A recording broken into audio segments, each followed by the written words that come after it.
आपकी चिंताओं पर मैं देश के सबसे भरोसेमंद पैनल से सवाल पूछूंगी और आप तक कोरोना वैक्सीन से जुड़ी हुई जानकारियां पहुंचाऊंगी। आज इस चर्चा में मेरे साथ डॉक्टर महेश शर्मा जुड़ रहे हैं।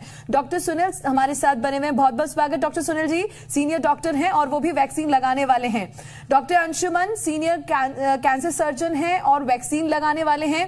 Doctor Sameer Bhatt star health imaging के डायरेक्टर हैं और वो भी वैक्सीन लगाने वाले हैं। बहुत बहुत स्वागत डॉक्टर समीर हमारे साथ जुड़ने के लिए। डॉक्टर समीर भट्ट, मैं आपके पास आ रही हूं सर। आप स्टार हेल्थ इमेजिंग के डायरेक्टर हैं। बहुत सारी शंकाएं लोगों के मन में है कि मेरे पास ये वैक्सीन कैसे पहुंचेगा, कोविन ऐप मुझे कब रजिस्टर करना है। तो एक हॉस्पिटल में, आप खुद एक हॉस्पिटल डायरेक्ट करते हैं, मुझे बताइए कि मैं अगर आपके पास आ रही हूँ वैक्सीन लगवाने को। जी बिल्कुल, अभी बताया जैसे डॉक्टर महेश शर्मा सर ने भी बताया, बिल्कुल इसमें एक चीज मैं आपको बताना चाहूंगा कि जिस तरह से हमें 2 वैक्सीन का अप्रूवल मिल चुका है, तो अप्रूवल में जिस तरह से थोड़ा सा वो एक संशय कि कौन सी वाली वैक्सीन लगेगी, उस चीज के ऊपर कोई चॉइस नहीं होगी और ये वॉलेंटरली है कि नहीं, ठीक है। इसको आपको ऐसा नहीं है कि मैंडेटरी है किसी के लिए। पहली बात तो ये हॉस्पिटल्स के अंदर ऑलरेडी पहले से ड्राई रन हो चुका है। ड्राई रन के अंदर भी सारी तरह की प्रिपरेशन सब कुछ देखी गई थी। इसके अंदर जो डिफाइंड एसओपीज है, उस एसओपी के अकॉर्डिंगली सारा ये प्रोसेस होगा।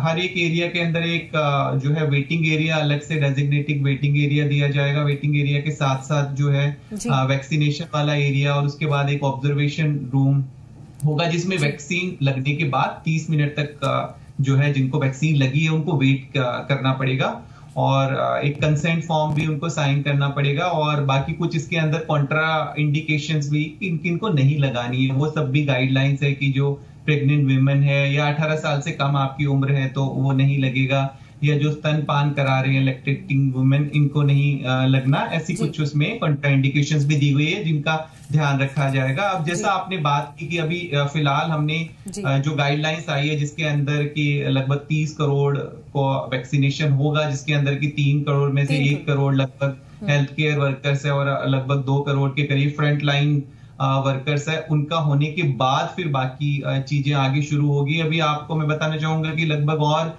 4 वैक्सीन है जो कि पाइपलाइन में है, वो आ जाएंगी। और अभी हमारी जो 2 वैक्सीन स्वदेशी वैक्सीन है जिनको इमरजेंसी अप्रूवल मिला है, उसके बाद जैसा डॉक्टर साहब ने भी बताया कि उसको लेके थोड़ा सा जो बातें चल रही थी उनमें आपको मैं बताना चाहूंगा कि जो सब्जेक्ट एक्सपर्ट कमेटी होती है उसके अंदर भी जो टीम होती है उसके अंदर माइक्रोबायोलॉजिस्ट होता है, वायरोलॉजिस्ट होता है, इम्यूनोलॉजिस्ट होता है।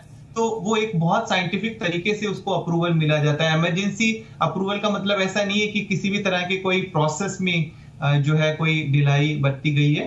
तो वो सब होने के बाद और हॉस्पिटल्स में इस तरह की ऑलरेडी उनको पहले से काफी टाइम ड्राई रन हुआ और सभी स्टाफ को सब ट्रेनिंग दी गई है और जो एसओपीज दी गई है उस एसओपीज के अकॉर्डिंगली सभी जो है सारा प्रोसेस होगा। आप जो बात कर रहे हैं कि अगर आपको वैक्सीन लगानी होगी तो अभी उसके लिए आपको थोड़ा वेट करना पड़ेगा।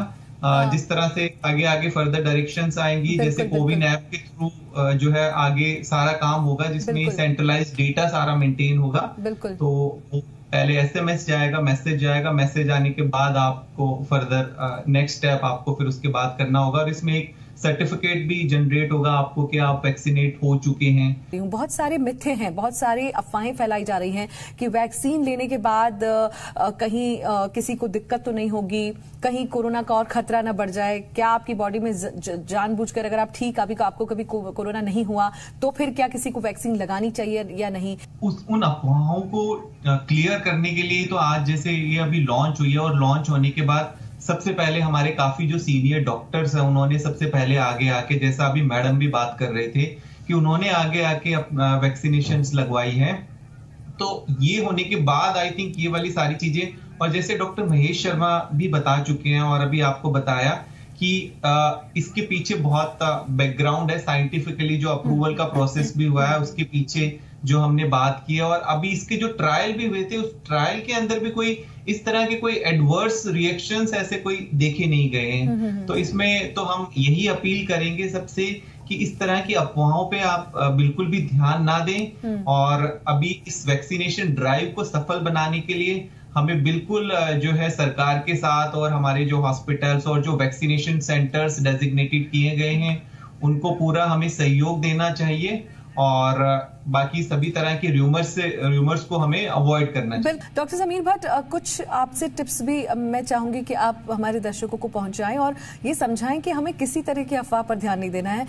के लिए ऑलरेडी कुछ कॉन्ट्रा जो है इंडिकेशंस आई हुई है कि किस एक पर्टिकुलर ग्रुप को नहीं लगाना है।